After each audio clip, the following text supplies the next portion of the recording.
সত্য প্ৰমাণিত হল প্ৰাগ নিউজৰ পূৰ্বানুমান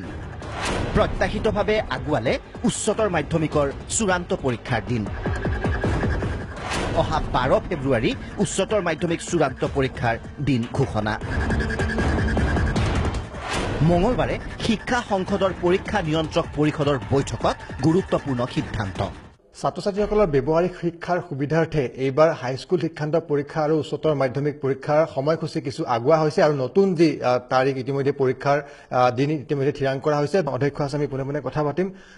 আমাৰ যিসকল টেকনিক্যাল এডুকেশ্যনৰ কাৰণে বাহিৰলৈ যায় ব্যৱহাৰিক শিক্ষাৰ কাৰণে তেওঁলোকৰ সুবিধাৰ কাৰণে আমি যথেষ্ট পৰীক্ষা এবাৰ আগবঢ়াই দিছোঁ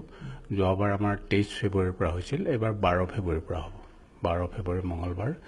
বৈঠকৰ অন্তত নতুন ব্যৱস্থাৰে পৰীক্ষা অনুষ্ঠিত কৰিবলৈ পূৰ্ণোদ্যমে সাজু সংসদ পূৰ্বৰ ভুলৰ পৰা শিক্ষা লৈছে মাধ্যমিক শিক্ষা সংসদে পূৰ্বতকৈ বৃদ্ধি পাব উচ্চতৰ মাধ্যমিক পৰীক্ষাৰ চেণ্টাৰ অসমৰ অতি স্পৰ্শকাতৰ পৰীক্ষা কেন্দ্ৰত লাগিব অত্যাধুনিক জামাৰ পূৰ্বতকৈ অধিক কটকটীয়া হ'ব নিৰাপত্তা বহুবোৰ সেনচিটিভ চেণ্টাৰ থাকে যিবোৰ চেণ্টাৰত কৰ্তৃপক্ষই হওক এডমিনিষ্ট্ৰেশ্যন হওক বহু মানে যত্ন কৰাৰ পিছতো পৰীক্ষাত খেলিমেলি হয়